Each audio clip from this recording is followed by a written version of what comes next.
दर्शकों, हिमाचल प्रदेश देवभूमि होने के साथ साथ वीरों की भूमि यानी वीर भूमि के नाम से भी जानी जाती है।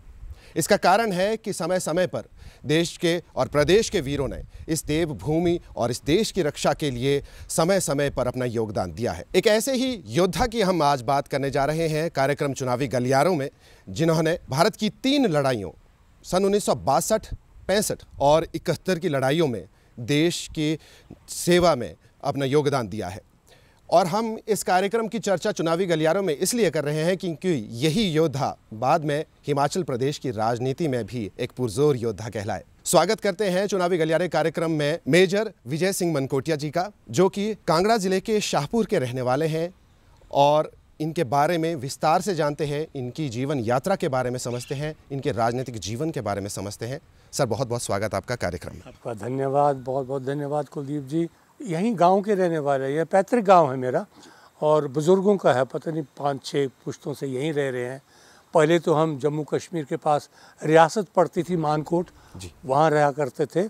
पर लड़ाइयों के दौरान फिर वहाँ से पलायन हुआ और हमारे बुज़ुर्ग जो थे वो पलायन करके इन पहाड़ियों में आ गए। 47 में जब देश का बंटवारा हुआ और आज़ादी मिली हमें, तो शिक्षा संस्थाएं जो बड़ी मशहूर थी उस वक़्त इस क्षेत्र में, वो उसमें से सबसे प्रथम गिना जाता था बिशप कॉटन स्कूल शिमला। तो मेरे माता पिता जी ने मैं समझता हूँ बहुत हिम्मत की कि हमें वहाँ बोर्डिंग में उन्होंने 1948 में ही पार्टीशन के बाद बोर्डिंग में डाल दिया और वहाँ 1954 तक हम स्कूल में रहे। 54 में स्कूल के बाद हम पंजाब यूनिवर्सिटी में दाखिल हुए हायर एजुकेशन के लिए और फिर 1959 में यूपीएस की परीक्षा हमने दी, ऑल इंडिया परीक्षा यूपीएससी की, और ईश्वर की कृपा से हम पास हुए उसमें और ऑल इंडिया मेरिट लिस्ट में भी हमारा 5वां नंबर था उस वक़्त और सिलेक्ट हो गए, इंटरव्यू में भी सिलेक्ट हो गए और फिर हम प्रवेश किया हमने 1960 में इंडियन मिलिट्री अकेडमी देहरादून और कमीशनिंग के बाद हम सीधे ही शायद ये जुलाई के महीने में जम्मू कश्मीर के जो सरहद के इलाके हैं, सीमांत के इलाके हैं, वहाँ मेरी पलटन थी, वहाँ हमारी पोस्टिंग होगी। 3-4 महीने ही हुए थे वहाँ कि एकदम वो जो चाइना के साथ हमारे जो रिश्ते बिगड़ रहे थे, उन्होंने एक और मैं समझता हूँ उग्र रूप ले लिया और चाइना ने हमला कर दिया। फिर ये सितंबर की बात, सितंबर-अक्टूबर की बात है, जब ये आपस में मुठभेड़ें शुरू हो गई थी वहाँ और उन्होंने हमारी सीमाओं का उल्लंघन भी कर लिया था। तो वहाँ फिर हमारा कोई 5 दिन तक उनके साथ जो था वो क्या कॉन्फ्रंटेशन रही, लड़ाई रही। फिर अचानक पता लगा कि चाइना ने ही युद्ध विराम कर दिया है। तो उसके बाद युद्ध विराम हुआ तो उनकी सेनाएं जो फौजी आए थे कई किलोमीटर अंदर वो प्रवेश कर चुके थे, वो फौजी हटने लगे वहाँ से। हमारी कैजुअल्टीज़ बहुत हुई क्योंकि हमारे पास हथियार, आधुनिक हथियार नहीं थे। अमेरिका से 7.62 राइफल्स मंगवाई गई सहायता के रूप में, लेट पहुंची, पर ये था कि ठोकर खा ली हमारी सेना ने, इंडियन आर्मी ने ठोकर खाई और जो गलतियां राजनीतिज्ञों की थी वो भी लोगों को पता लग गया कि बिल्कुल तैयार नहीं थे वो इस युद्ध के लिए और थोड़ी हमें बेइज्जती थोड़ी सहने पड़ी उस दौरान। लेकिन मुझे खुशी है कि पाकिस्तान ने उसके बाद हमला किया 1965 में और उस वक्त हमारी तैयारी हो रखी थी। तो छम जौहरिया में हमारी पलटन रही और छम जौहरिया में उनके साथ जब युद्ध हुआ तो उनके दांत खट्टे करवाए हमने। अच्छा था, हमारे लिए एक एडवेंचर था। तो देश के लिए सर ये सर्वोच्च सेवा करना और इस तरह से लड़ाइयाँ लड़ना, उसके बाद से आपने देश सेवा का ये दूसरा रास्ता, राजनीति का रास्ता, ये कैसे चुना? ये जब भूटान में हम रहे, फिर उसके बाद वो 1971 की लड़ाई, बांग्लादेश की लड़ाई होगी, तो उसके बाद हमने फिर देखा कि शायद अब कई सालों तक युद्ध नहीं होगा, लड़ाई नहीं होगी। तो हमने कहा कि और भी बहुत कुछ है देखने के लिए, जैसे कहते हैं इस दुनिया में और भी बहुत कुछ है मोहब्बत के सिवा। तो हमने कहा कुछ और क्षेत्रों में भी जाके अनुभव करें। और मेरा सौभाग्य था कि एक कोर्स, ट्रेनिंग कोर्स, आर्मी के ट्रेनिंग कोर्स के लिए मैं जब पुणे गया था तो ट्रेनिंग के बाद 2-3 दिन की छुट्टी लेके हम बॉम्बे टिके। तो वहाँ हमारे जान पहचान के एक बहुत ऊंचे दर्जे के एक प्राइवेट सेक्टर में मैनेजिंग डायरेक्टर थे। उन्होंने हमें रात भोजन के लिए वहाँ बुलाया और उस भोजन में उन्होंने एयर इंडिया के चेयरमैन JRD टाटा को भी बुलाया था और मैनेजिंग डायरेक्टर एयर इंडिया के नारी दस्तूर हुआ करते थे, वो भी आए थे। जब हमारा परिचय करवाया और ये भी बताया कि ये फौज के हैं और 1962 की लड़ाई, तो JRD टाटा साहब को एकदम से उत्सुकता हुई कि वो पता करें कि 1962 में हुआ क्या था, हमारी परफॉर्मेंस इतनी अच्छी क्यों नहीं रही। तो वो जब बातें हुई और जब मैंने तिब्बत के बारे बताया कि कितने हज़ारों की तादाद में उनको शरणार्थी भागकर तिब्बत को छोड़ के हिंदुस्तान की सीमाएं बिलांग के आ रहे थे, हमने वहाँ 3 कैंप लगाए उनके लिए, रेफ्यूजीज़ के लिए।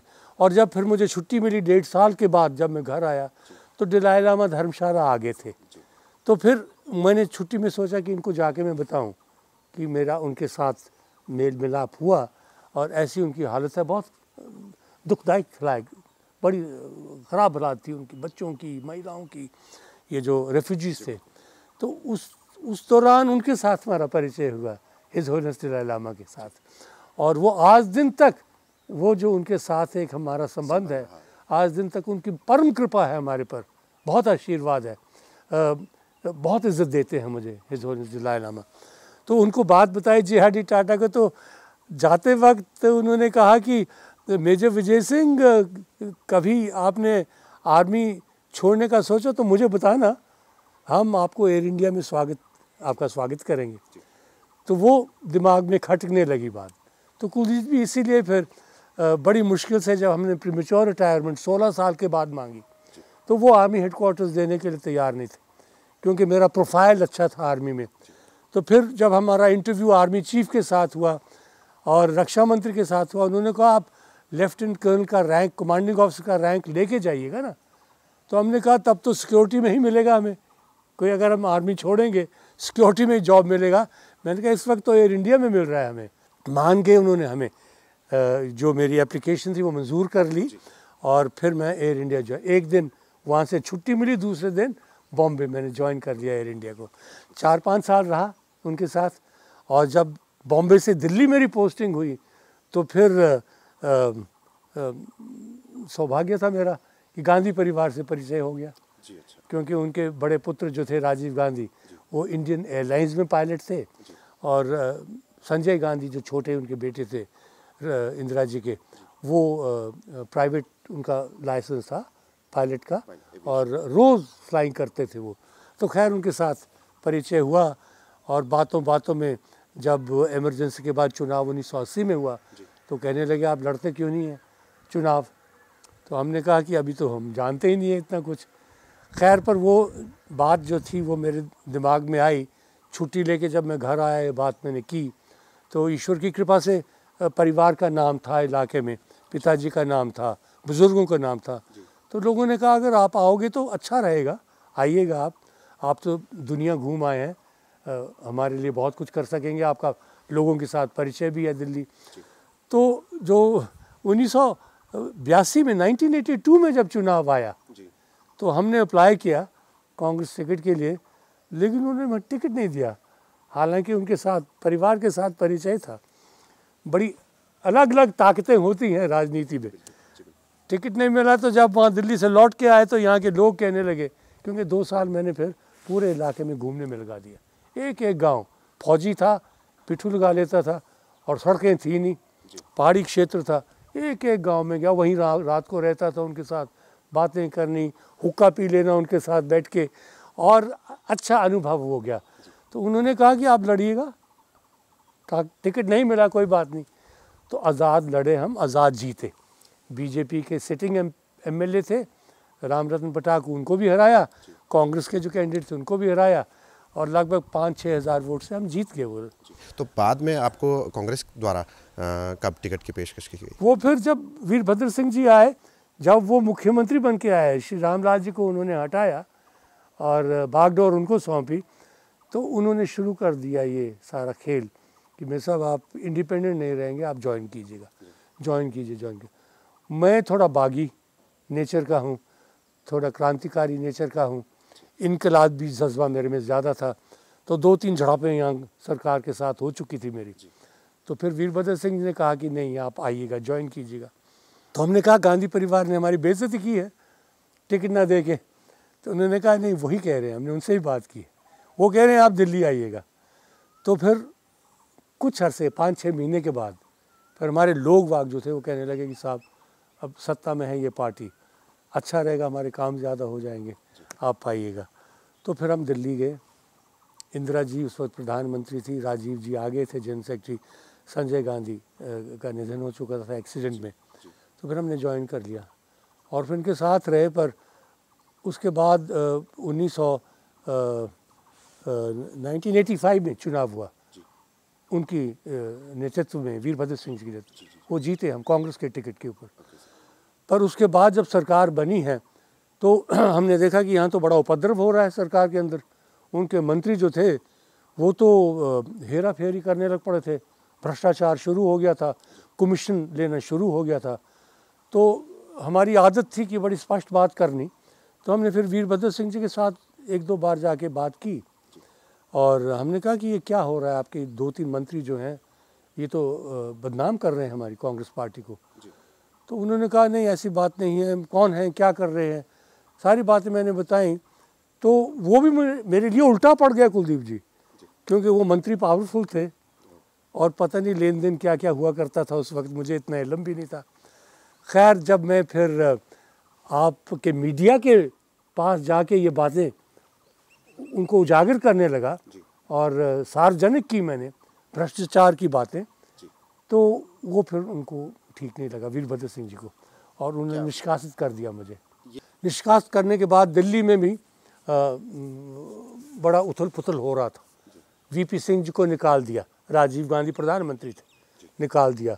उनके साथ अरुण नेहरू को निकाल दिया, शुक्ला भाई थे उनको निकाल दिया, बड़े बड़े नेता जो थे इनको सबको निकाल दिया। तो फिर उस वक़्त जनता पार्टी का नहीं, जन मोर्चा का निर्माण किया इन्होंने। तो जन मोर्चा में हम शामिल हुए, हमें उन्होंने हिमाचल प्रदेश का अध्यक्ष बना दिया। और फिर जन मोर्चा को जब उन्होंने राजनीतिक रूप देना था तो वो जनता दल बन गया, जनता दल बना गया।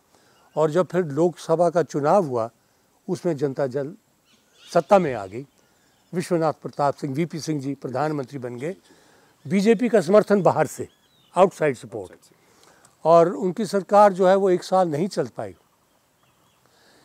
यहाँ बीच में चुनाव हुए और विधानसभा के चुनाव मेरे ख्याल 90 हुए, 1 साल के बाद।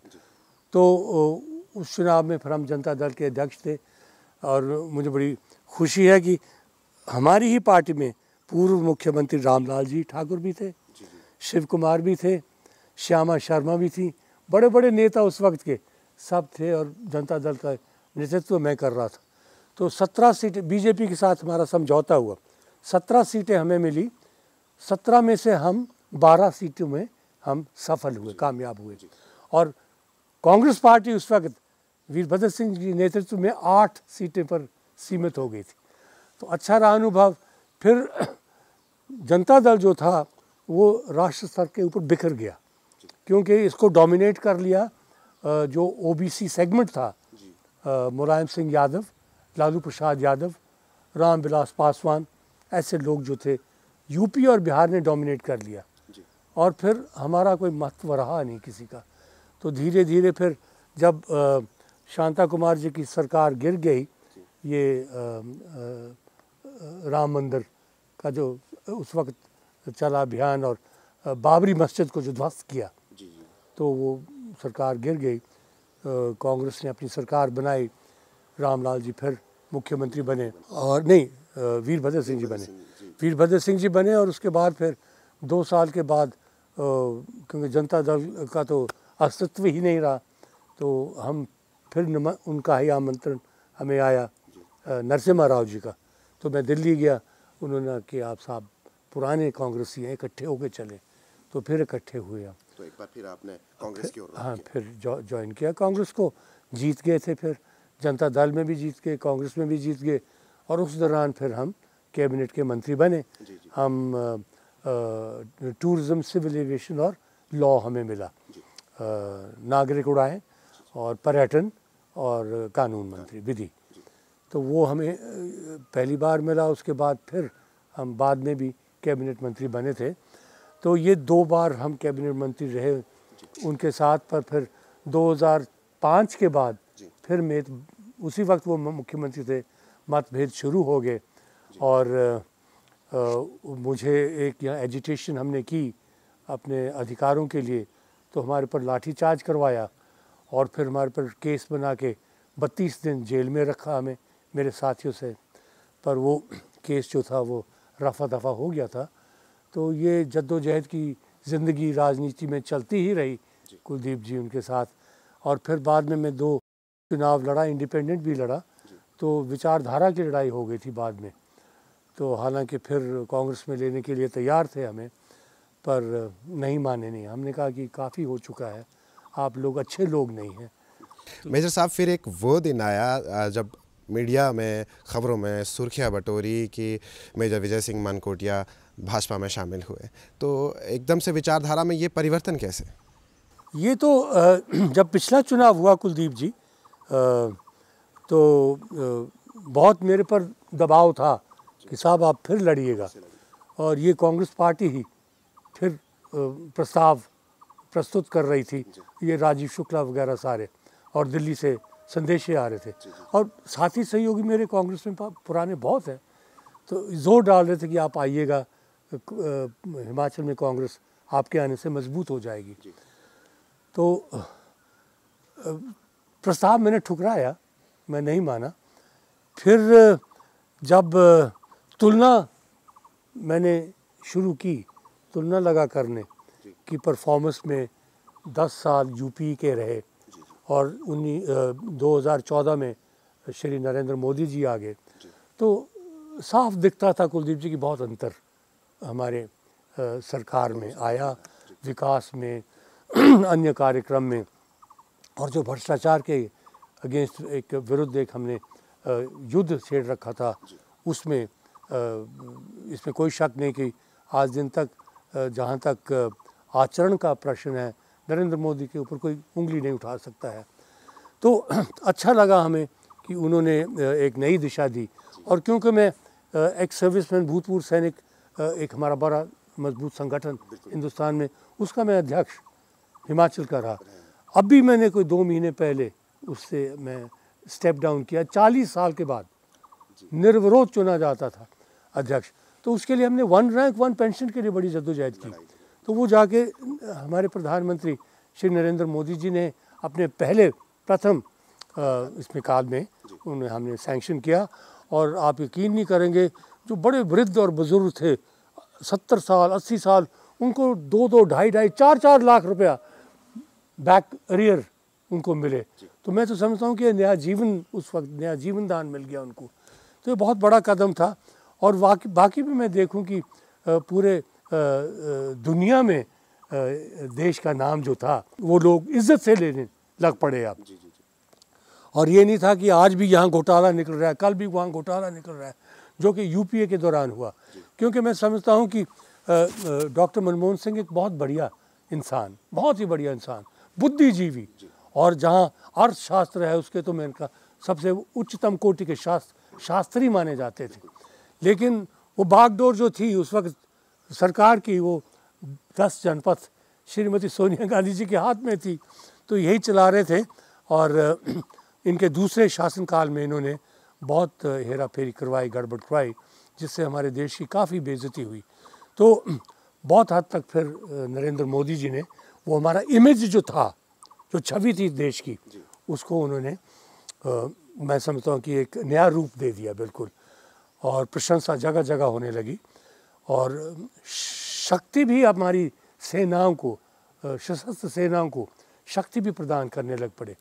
तो इससे हम खुश हो के अचानक एक दिन जेपी नड्डा साहब जो हिमाचल के हैं, मेरे साथ विधानसभा में रहे, एमएलए भी रहे, तो अच्छा परिचय था।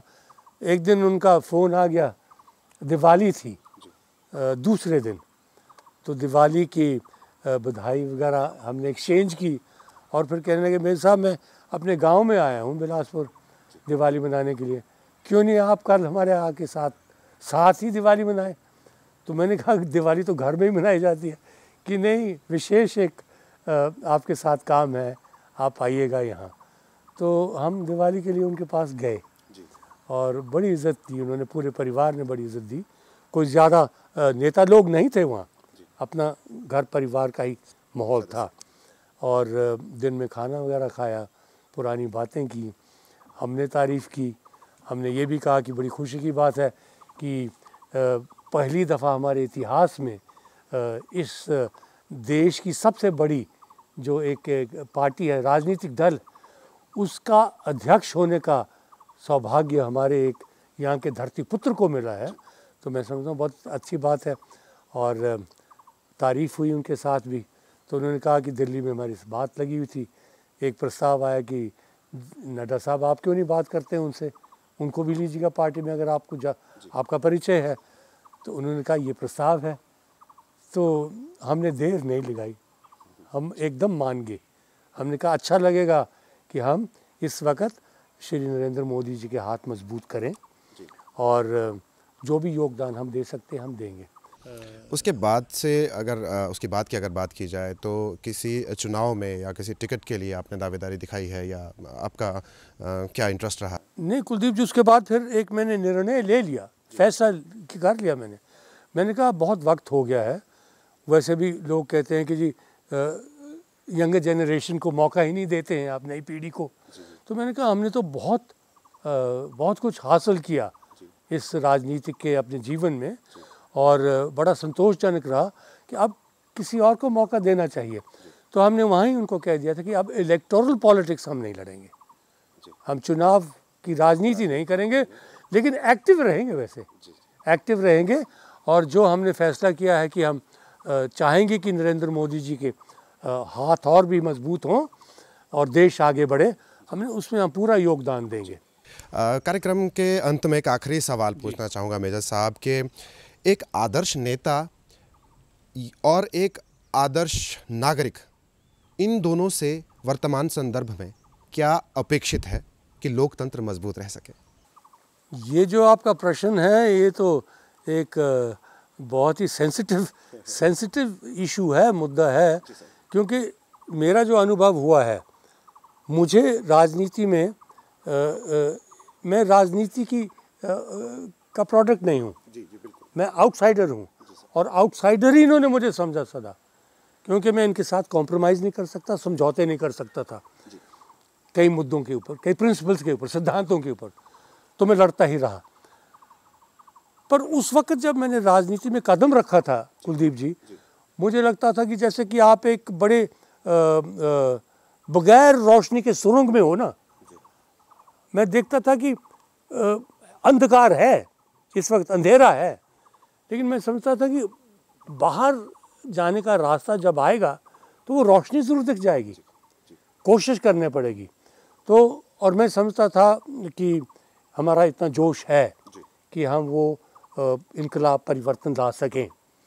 लेकिन देखते देखते राजनीति में इतना पतन आने लग पड़ा कि जो सिद्धांतों की बात किया करते थे, कौन करते थे बात? कांग्रेस पार्टी करती थी ना, क्योंकि हमें विरासत में सिद्धांत मिले थे, चाहे वो महात्मा गांधी थे, चाहे वो जवाहरलाल नेहरू थे, चाहे वो सरदार वल्लभ भाई पटेल थे, चाहे वो नेताजी सुभाष चंद्र बोस, कितने ही नेताओं के नाम ले लो।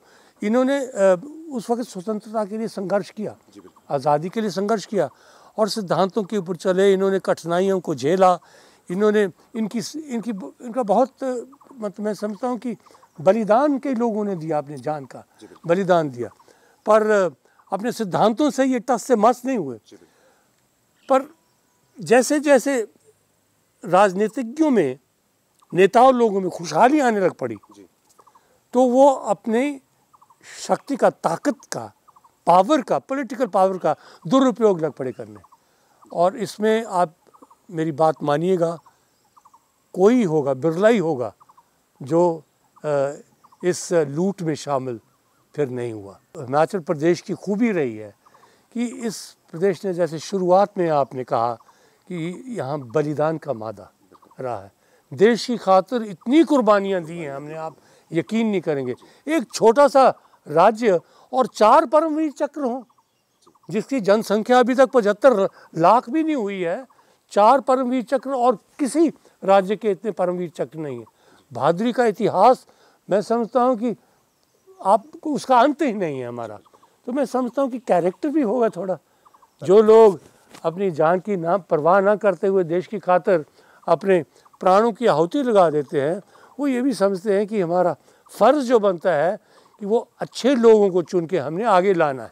तो इसलिए मैं समझता हूँ कि ख़ासकर जो हमारा जो युवा वर्ग है, भविष्य का प्रश्न उनके सामने है। अगर आप देखते हैं कि भविष्य हमने अपना जो है उज्जवल करना है, तो वो परिवर्तन लाइएगा। जिसको भी आपने वोट देना दीजिएगा। बहुत बहुत धन्यवाद सर, आपने दूरदर्शन से बातचीत के लिए इस कार्यक्रम में आप शामिल हुए और हमसे बातचीत करने के लिए ये समय निकाला। आपका एक बार फिर तहे दिल से शुक्रिया अदा। तो दर्शकों, आज आपने देखी चुनावी गलियारे में मेजर विजय सिंह मानकोटिया से ये हमारी ख़ास बातचीत, जिसमें हमने जाना राजनीति के उस गहरे पहलू को जिसकी ज़माने तक चर्चा रही। इसी कार्यक्रम में हम आपसे फिर मिलेंगे। हमें दीजिए इजाज़त। नमस्कार।